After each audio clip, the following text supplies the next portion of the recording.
माननीय अधिष्ठाता महोदय, आपने मुझे कृषि जैसे महत्वपूर्ण विभाग पर बजट पर बोलने का अवसर प्रदान किया, इसके लिए मैं आपका आभार व्यक्त करता हूं। माननीय सदस्य R.K. वर्मा द्वारा जो कटौती प्रस्ताव रखा गया है, मैं उसका समर्थन करता हूं। माननीय अधिष्ठाता महोदय, भारतवर्ष एक कृषि प्रधान देश है। यहाँ पर 70 से 75% किसान रहते हैं। माननीय चौधरी चरण सिंह जी ने जो भारत रत्न से सुशोभित हुए हैं, उन्होंने कहा है कि देश की खुशहाली का रास्ता खेतों और खलिहानों से होकर के गुजरता है। बात सही, बहुत बढ़िया। महर्षि दयानंद ने राजाओं का राजा बताया है किसान को, राजाओं का राजा। और आज राजाओं के राजा की हालत बहुत खराब हो चुकी है। धरती माँ का सीना चीर करके वो गन्ना पैदा करता है, गेहूं पैदा करता है, धान पैदा करता है और सारे देश को खिलाने का काम करता है। लेकिन उसका रात को बेटा भूखा सो जाता है, उसको एक टाइम भोजन सही तरीके से नसीब नहीं हो पाता है। जब वो चारपाई पर लेटता है जा करके, नींद नहीं आती है, उसको करवट बदलता रहता है। कभी अपनी बेटी की शादी की चिंता रहती है उसको, जो 30 वर्ष की हो गई है।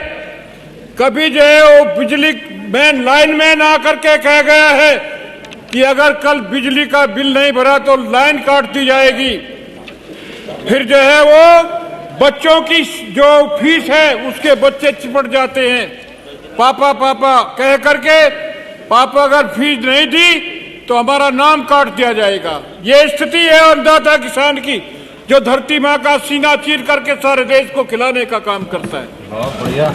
जब जो है किसान खेत में जाता है और वहां पर खेती में कार्यों में लगता है, तो गुलदार आकर के उनके किसानों के बच्चों को खा ले जाता है। अभी बिजनौर में सुमन नाम की एक महिला को 27 तारीख में जो है गुलदार ने पकड़ लिया, मार दिया जाए। 35 वर्ष की थी वो, जो है उसको 50 लाख का मुआवजा मिलना चाहिए।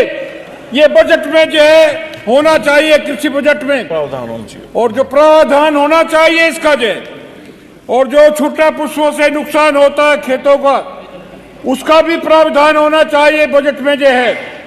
इसलिए मैं आप लोगों से निवेदन करता हूं, माननीय मंत्री जी से निवेदन करता हूं कि जो किसान जो है गरीब गरीब होता जा रहा है, अमीर अमीर बनता जा रहा है, ये स्थिति है।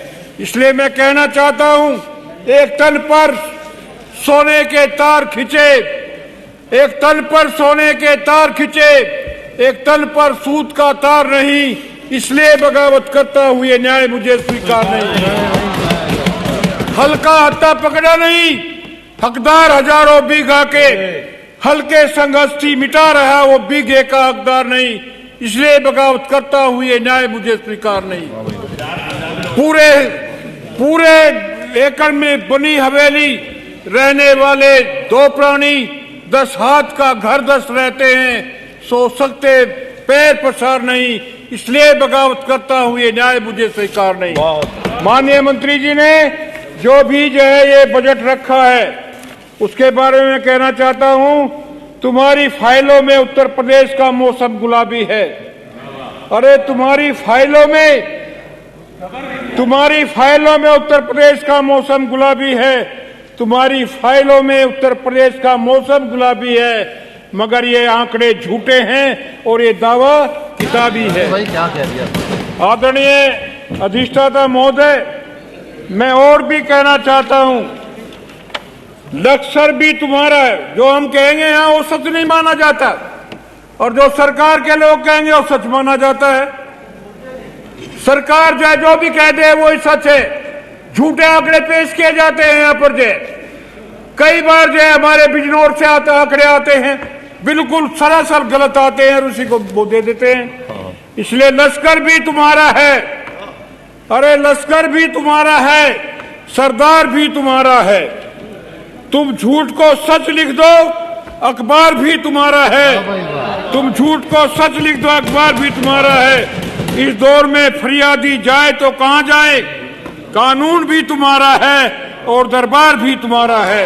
कानून भी तुम्हारा है और दरबार भी तुम्हारा है। इसलिए मैं गुलदार, जो सुमन देवी नाम की महिला को गुलदार ने मारा है, 35 वर्ष की थी, छोटे छोटे बच्चे हैं, उसको जो है कम से कम 50 लाख रुपया मुआवजा देना चाहिए सरकार को, और बजट में प्राविधान होना चाहिए। अब जो भी हिंसक पशु वहां पर किसान को मारेगा उसको जो है 50 लाख रुपया मुआवजा दिया जाएगा। भाई इन्हीं शब्दों में, तूने चाहा नहीं वरना हालात बदल सकते थे। तूने चाहा ही नहीं वरना हालात बदल सकते थे। मेरे आंसू तेरी आंखों से निकल सकते थे, मगर तुम ठहरे ही रहे। झील के पानी की तरह दरिया बनते तो बहुत दूर निकल सकते थे। इन्हीं शब्दों के साथ में जी धन्यवाद।